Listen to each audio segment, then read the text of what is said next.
5, 4, 3, 2, 1.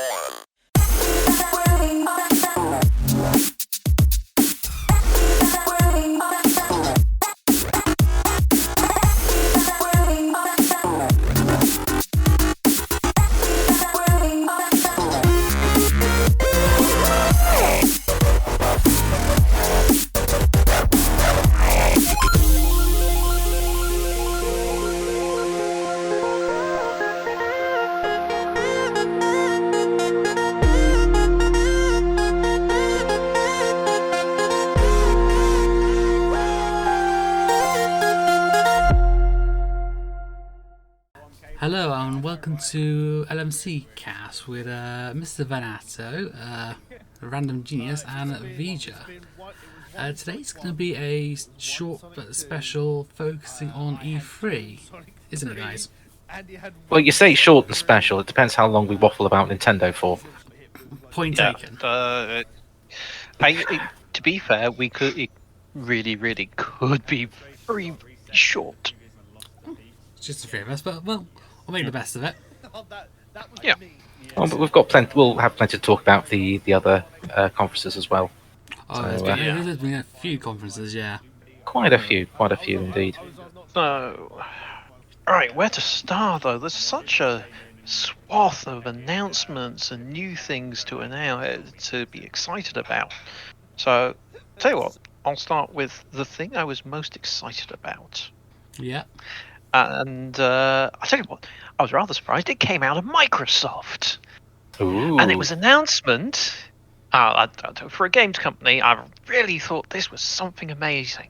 Something that adds to my experience as a player. An Xbox-themed fridge. The mini Where I fridge. can put all my Mountain Dew. Yes. What a joke. If that is something you're shoving into your presentation, you know you ain't got much. I mean, that or they're just running with the joke. It's like, yeah, they're clearly running with the joke, the April Fool's joke, and they said, "Oh, actually, we got a positive reaction from this. Let's make it a real product." fucking And run it's with like, it. you don't have any product announcements, do you? But fridge. It's kind of like when they did Skyrim for Alexa. That is true. Yeah, and it became an actual thing. I wonder if that gets updates. It must surely. Well, I'm looking forward to eventually seeing Skyrim on the Texas Instruments calculator. Ooh. Yeah, I'm waiting for that as well. I mean, heck, if they could port Doom to everything, then Skyrim's the next logical step, considering what it's already been on. That is true. What next, Tom? Turn left at the Dragon Skeleton. Bear right at the outpost. You have reached your destination in a pond. Yeah, Microsoft was kind of like, they were there, and yeah, Sony weren't there, were they? They didn't do anything in particular, did they, for it? I don't think I don't think there was much Sony specific. No, there wasn't. I mean, there's the odd third-party game, but But no first party or second party stuff. So, yeah, it seemed to be. I mean, for most of E3, it was basically. I mean, Microsoft turned up, and then it was basically all third parties, and even then, it was only a few, and everyone else decided to do their own presentations before or after.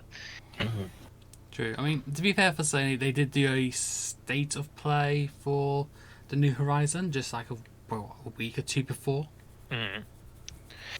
That's the sequel to Horizon Zero Dawn, isn't it? That was, yes. If I recall, that stream happened right after that Sonic one. Oh, the Sonic one. The one that was delayed for over a year, basically.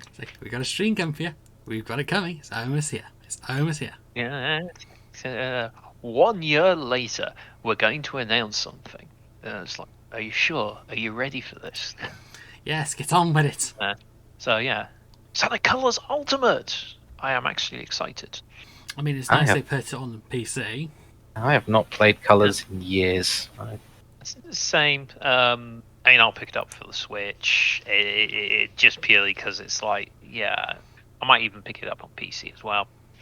I will admit, I'm a bit surprised that they just went after colours, because there's a couple of games that kind of fallen into that gap.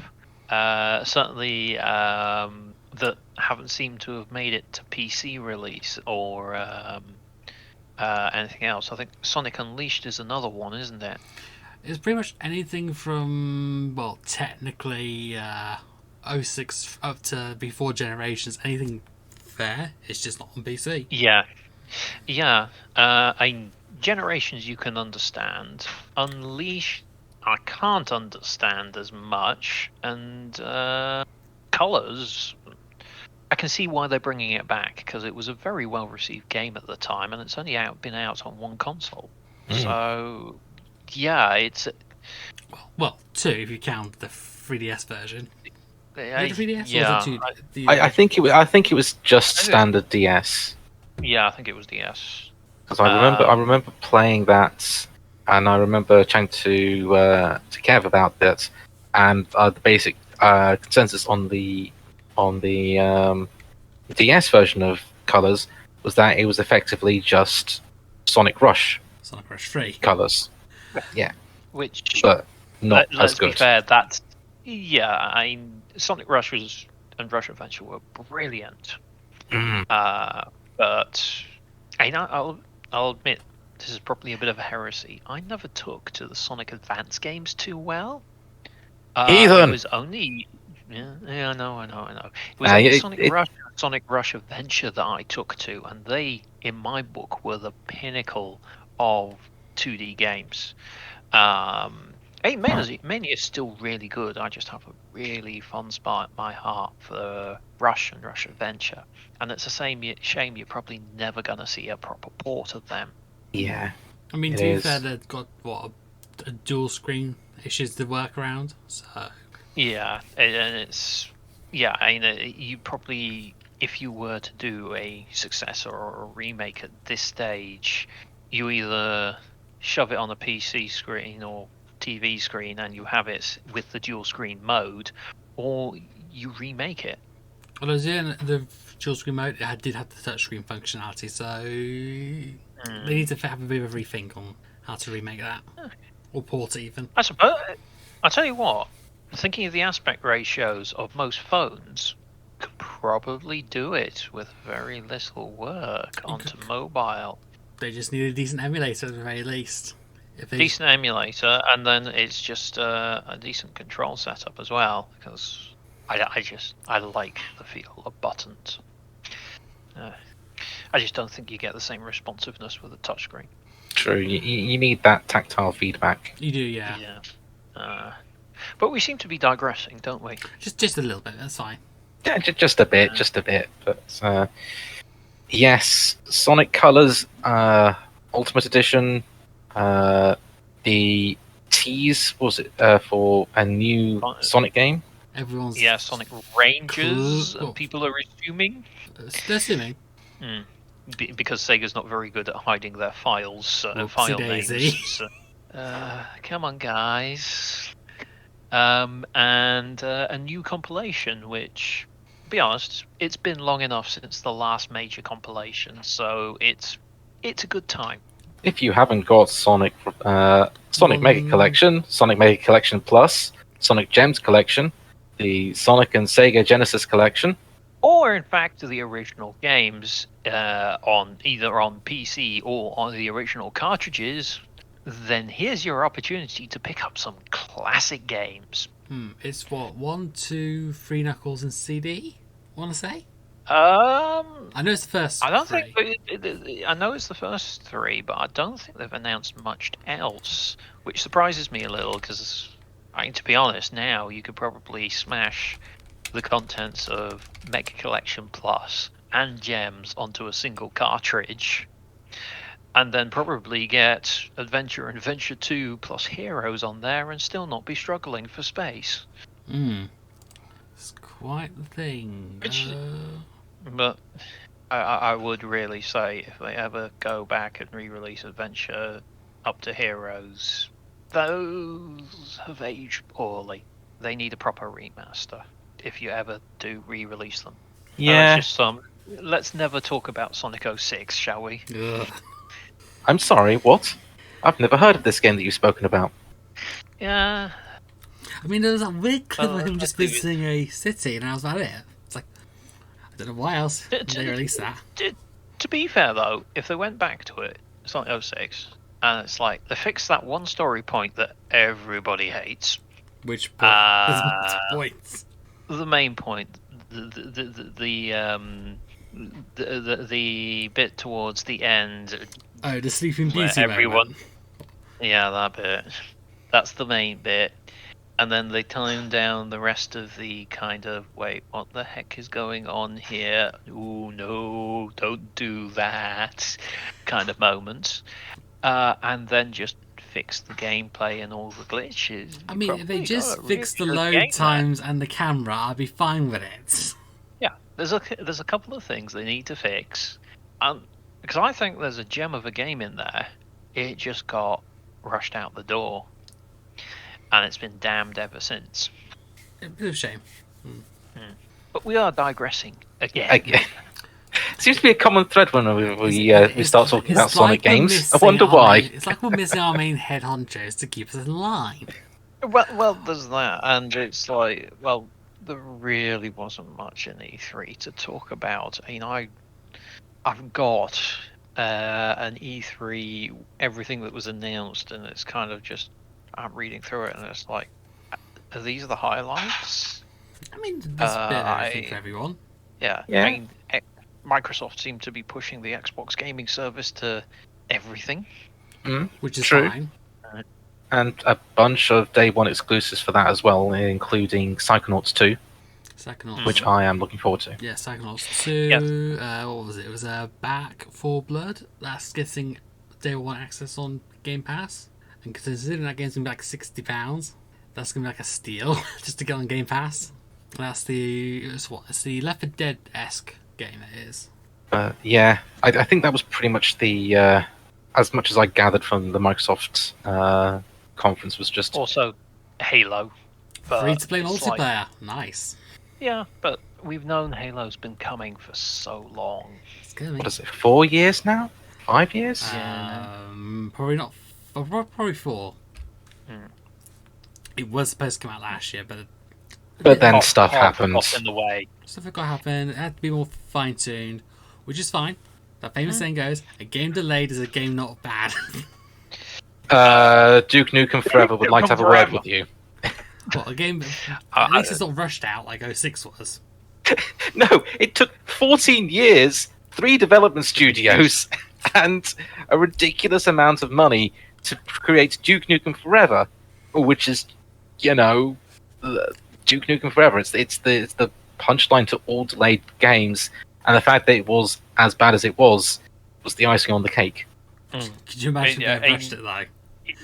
It was a special kind of bad, and it's like I didn't even finish it before I traded it in because I knew I needed to trade it in quickly to get any kind of my money back. I want my money back. I probably should have done that and just taken it back to the shop and said, "Yeah, this is garbage."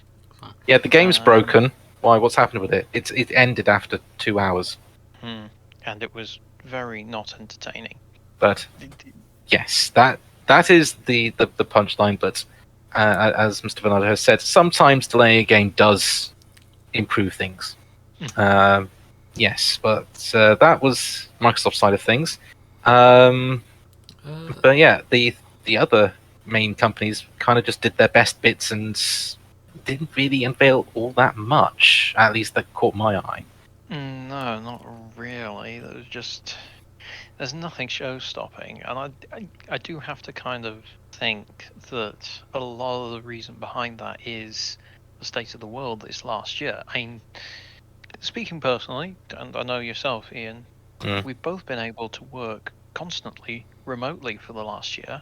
Exactly. And Yeah. I would have thought video game studios would be able to see some sort of setup like that fairly quickly as well. Sure, they wouldn't see it coming, but they would have been able to set something up fairly quickly. But no, they seem to have been really caught flat-footed, and that has just thrown the wrench in the video game cycle. It does. It has. I mean, particularly for those that used mocap in their development. Oh yeah, Oh, yeah. oh yeah. But it's just, I know a lot of the artists and designers and stuff.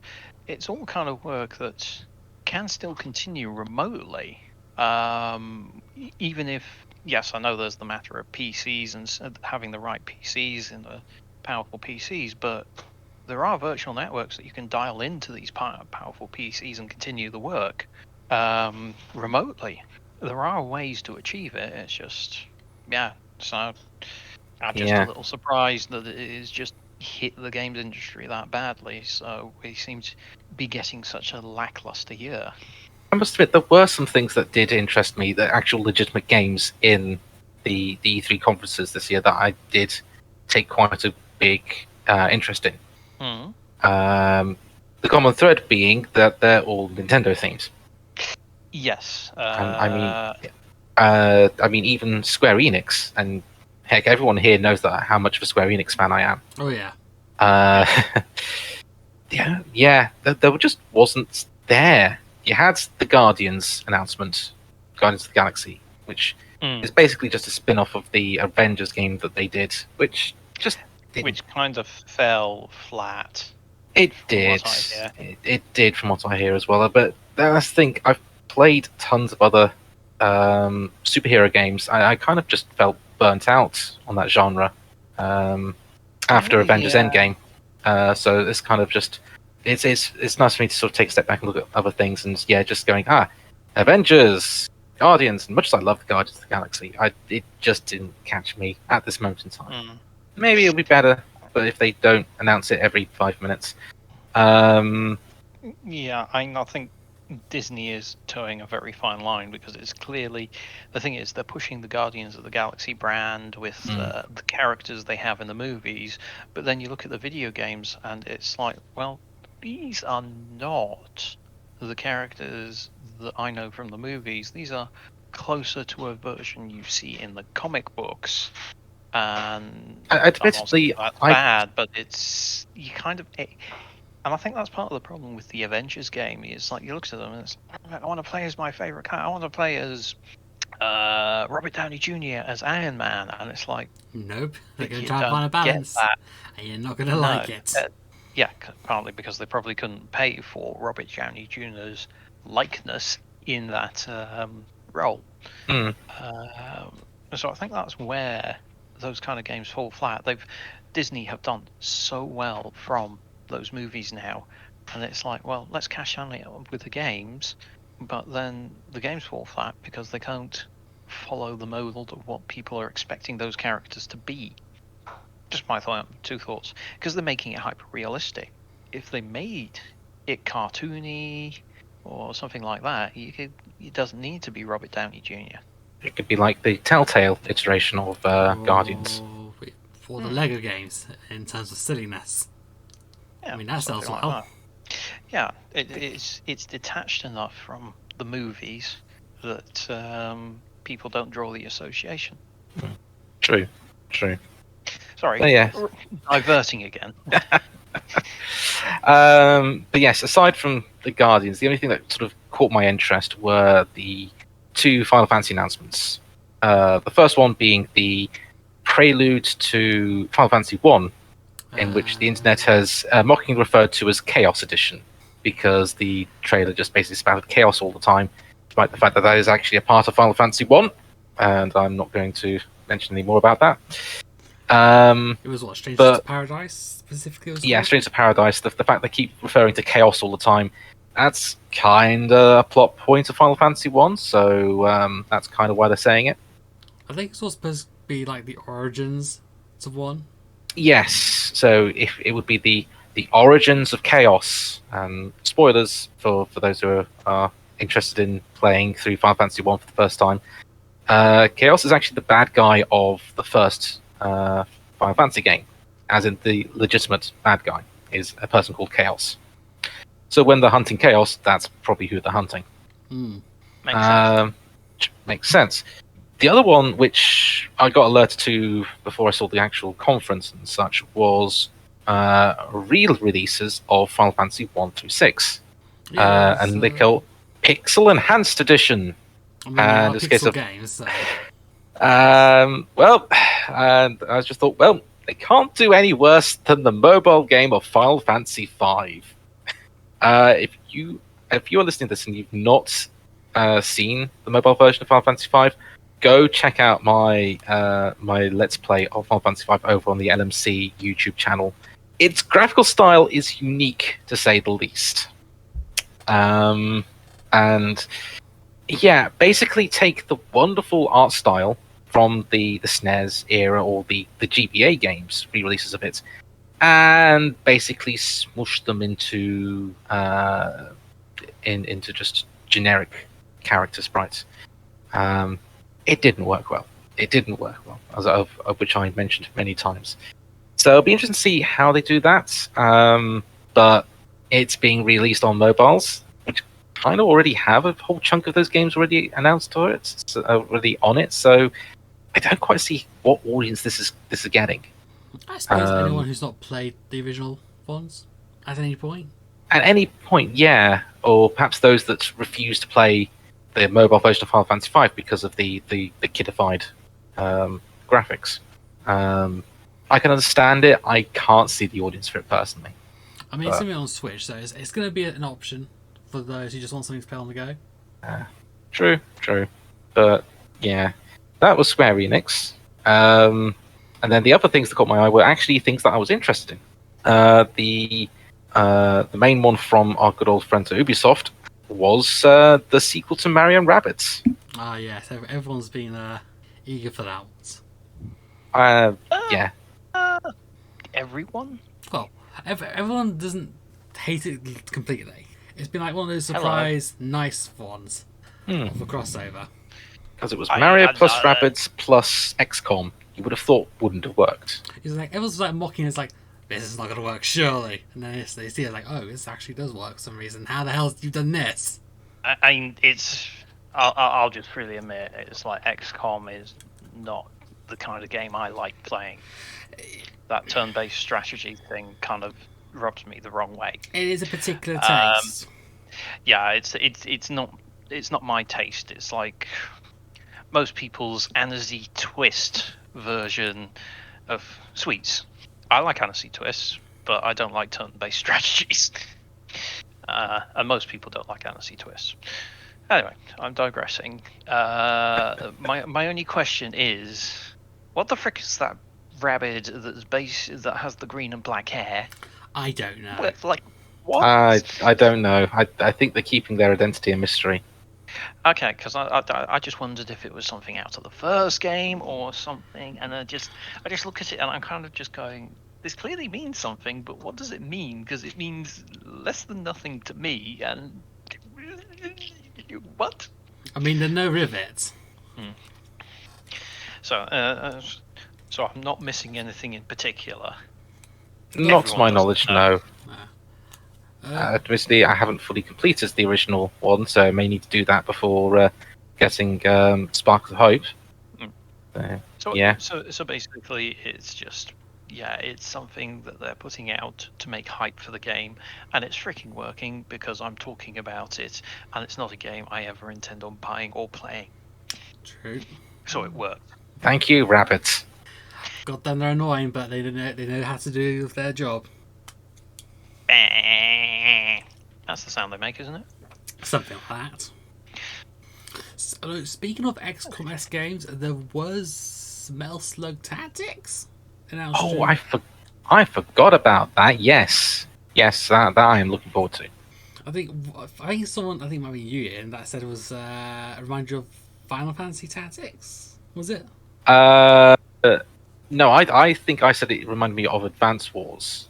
I think someone else said it was Tactics. It might have been even, maybe.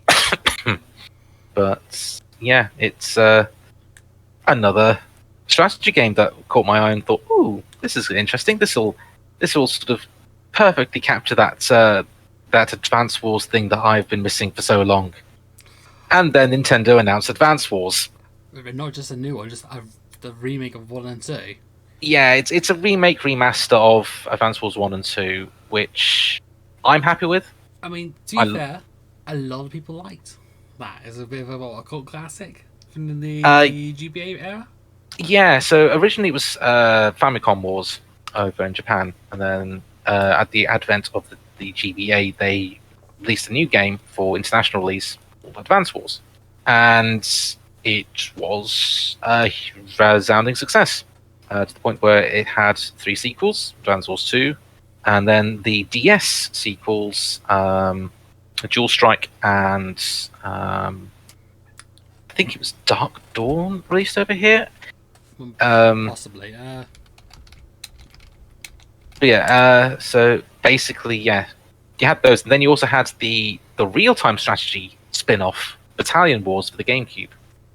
So it was big in the sort of the noughties era, so sort of 2000 to 2010. It was just a huge series, and then it sort of disappeared. Disappeared for 13 years, and now it's back. Indeed, so that was a huge surprise. What else was a huge surprise? We were talking about games that were delayed and delayed way back earlier on in the show. Guess what delayed game for over 15 years? Was it 15 years? I'd say it's at least over 10 years. Or at least the name. The name, at least, yes. It's the urban legend of Metroid Dread. So, for those who weren't aware, Metroid Dread was the code name given to was the hypothetical code name of a new Metroid game for the DS era. The whole side-scrolling type, the original. Yes. Was in. Yeah, so basically, like Super Metroid and Metroid Fusion, it was sort of the side-on 2D stuff rather than the first-person Prime series. And yeah, it became sort of an urban legend in the Metroid community of Dread, such as I think even Retro Studios made reference to it when they said so that the Project Dread was nearing completion or something like that in a pirate log in one of the Prime games. But yeah, the name's been hanging around for ages. And then no Metroid Prime 4, which I perfectly understand considering the fact that they've had to build it from the ground up again. Patience, you Metroid fans. And then they just announced Metroid 5.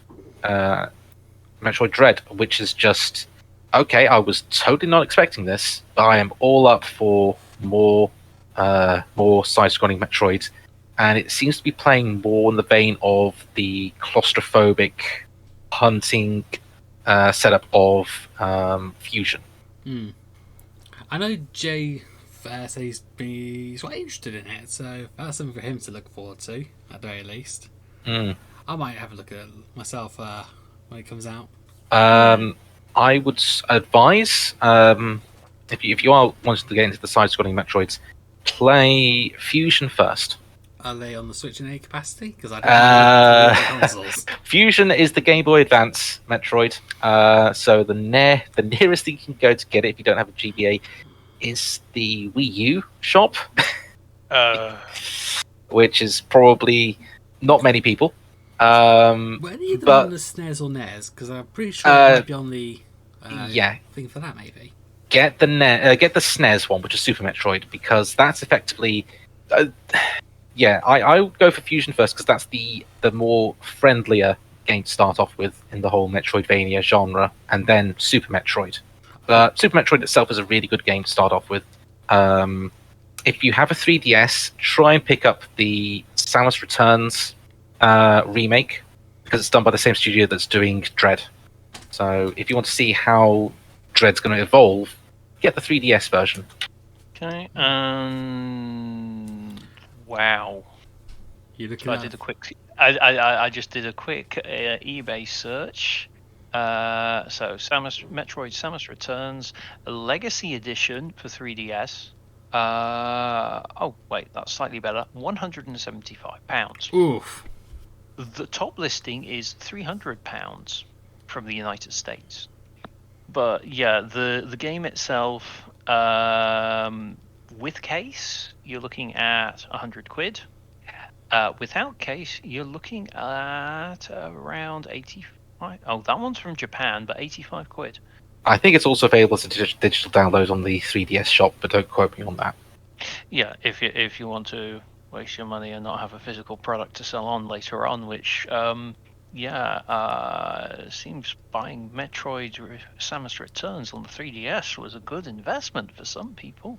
Oh yeah, but if you're not interested in paying that much, you just, if you have access to the collection on the Switch, the originals on the NES one, I check. Yeah, the original is on the NES.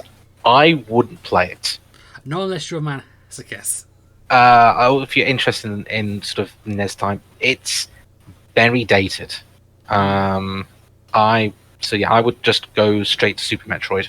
But there are options for the other side-scrolling Metroids if you are interested in that. That was one of the big surprises for me was, oh, new Metroid, sweet. And then there was a bunch of Zelda news. True. Did you know that Skyward Sword HD is coming out soon? No, I didn't. No. Do you go Really? Tell me more. No, because it's actually not one of my favorite Zelda games. I honestly have played through it, and it's just not grabbed me. It's one of those ones that I think's fallen through the cracks because it came out at the edge of the Wii U's the end of lifespan. one. Yeah, it came out at the end, so it's been kind of missed. Yeah, because most people, when they think of Wii Zelda titles, they always think of Twilight Princess. And Wind Waker remake, which is one that hasn't. No, Wind Waker remake was Wii U. Oh, was it? Not the Wii. Yeah. That's one that's definitely not on the Switch. It should be. It's a wasted remake. But yeah, no, Skyward Sword just didn't grab me. Probably partly because of the control scheme. Of which, if you've not played Skyward Sword, rather than the traditional sort of control stick and buttons to slash and hack at your opponents, you actually used the nunchuck and the Wiimote to swing your sword, and they've actually replicated that for the Switch with the Joy-Cons. But there is an option to turn it off, I believe. There is, yes, and it turns the right stick to the swingy swordy button. I mean, that's fine. It gives people options. It gives people options, yes. So we'll see how that goes. But yeah, Skyward Sword is not the one I was looking forward to. The thing I am looking forward to, despite the fact that I initially was kind of lukewarm with it, but then sort of it grew on me, is Breath of the Wild 2. I mean, if you liked Breath of the Wild 1, you're probably going to like the second one, perhaps. Perhaps. As I say, Breath of the Wild grew on me. I found Breath of the Wild to be very stilted to begin with. After the first Divine Beast I cleared, it just seemed to open up and it slowly grew on me. So hopefully Breath of the Wild 2 does the same. But it certainly looks to be delving more into the lore rather than of things. So it'll be interesting. It will be interesting. I mean, Phil, you've played Breath of the Wild recently. Are you still playing it? Still finishing it. It's one of those games we keep coming back to after a little bit of a break, which we probably shouldn't be because then we forget all the controls. But yeah, looking forward to the sequel. I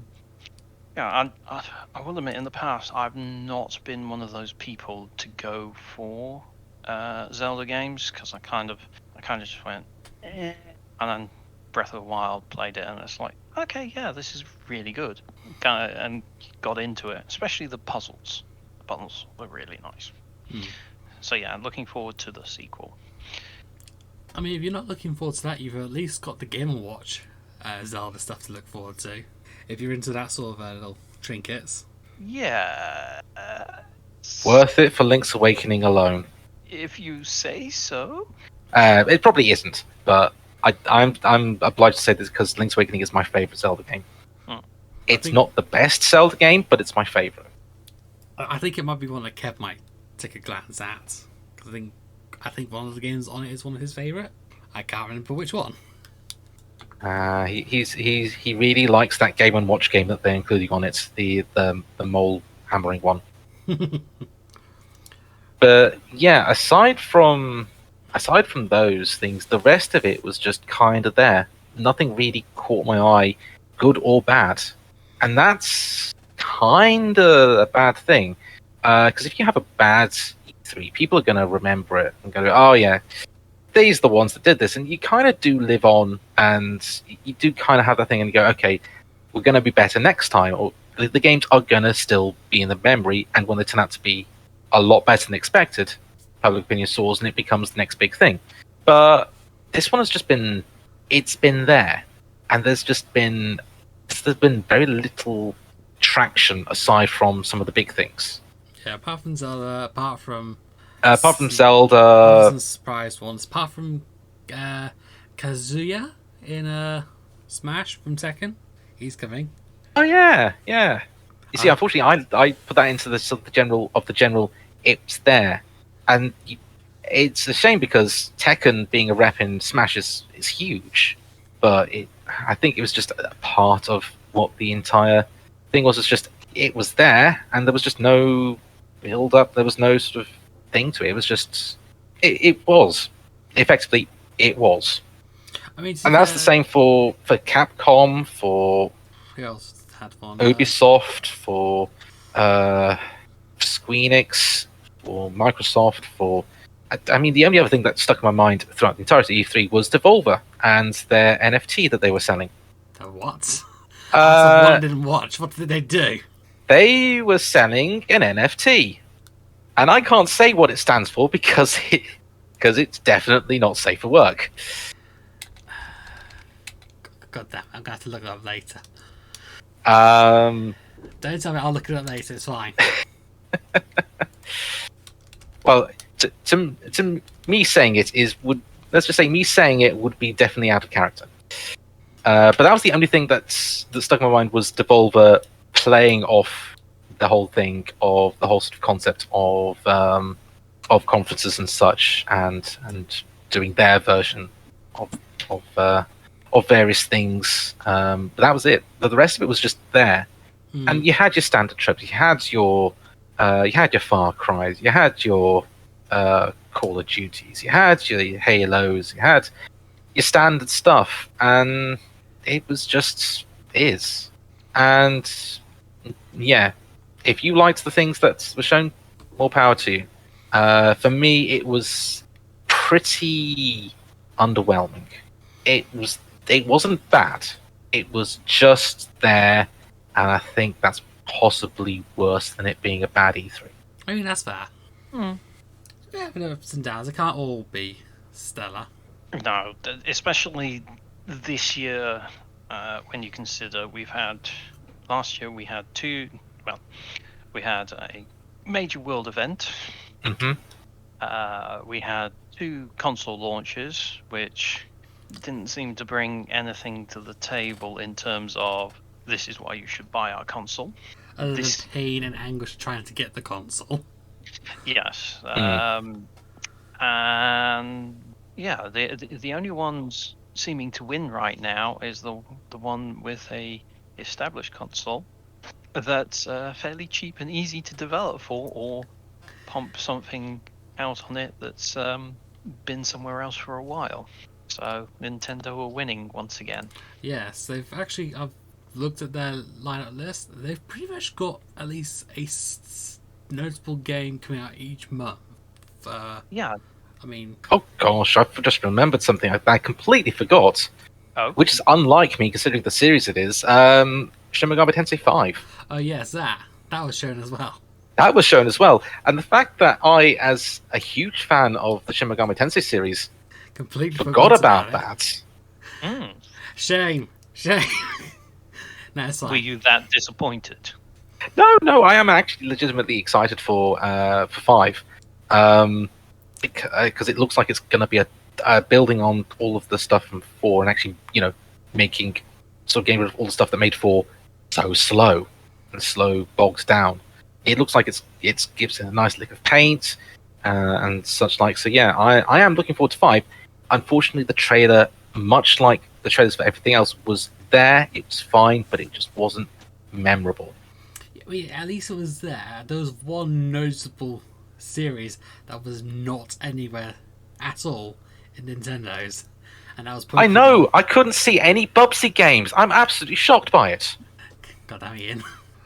Now, let's be fair. We've been well catered for. Pokemon this year I mean- already. I mean- They've had their own special direct, essentially. That's true, but I was like back in Feb, so I would have thought maybe they do a little reminder trailer during the E3 one, like, hey, these remakes are coming out. Remember? They could have done something like that. And it would have been that much effort just to throw together a trailer. Even they don't even need to announce anything. They just need to throw a trailer out. It's like, look, here, these are coming out. Remember these? Pre-order. Do it now. But hey, we have new Pokemon Snap to keep us entertained. But that is true. I wonder if they're going to put DLC on that or not, since it's done so quite well. Yeah, I don't know. It took Nintendo 2 years to develop quote DLC for Super Mario Party, which that DLC was online play. I think that was more testing for the Superstars Mario Party that's coming out in October. True, of which much like Mega 10.5, I was intrigued by, and then it just disappeared. Yeah, it disappeared because it. But yeah, Mario Party Superstars with online play seems like it's going to be quite a bit of fun. Yeah, it's going to be quite some fun for some people. Indeed, and it will give you the advantage of not being in the same room as other people, so you don't have to worry about being hit over the head with a cushion by winning. Or shouted out point blank, it's like, why'd you do that to me? Why'd you steal my star? I mean, that's what Discord's for.